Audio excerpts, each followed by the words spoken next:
Hi, this is BJ Schrader and Wendell Young. We're with McWane Tech Services, and we're going to show you how to insert a fitting into a hub and spigot pipe with the Evans pipe puller tool.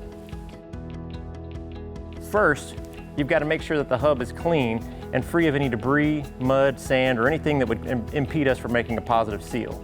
Wendell's going to clean that out and insert the gasket by folding it over and putting it into the hub portion of the pipe. Once inserted, he's going to use the gasket lubricant, which is a water-based product, to make sure that we have a good positive seal with the fitting. Now, depending on the size of the pipe, you may end up having to ratchet this tool a number of times, but what we're going for is seeing the fitting bottom out inside the hub.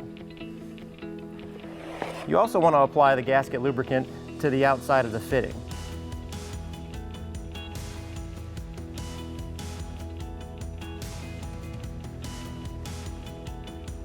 Now Wendell's going to put this into the pipe tool.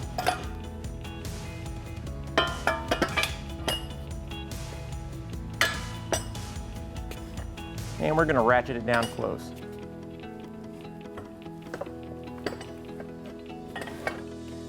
And now we're adjusting the tool to make sure that the fitting bottoms out in the hub.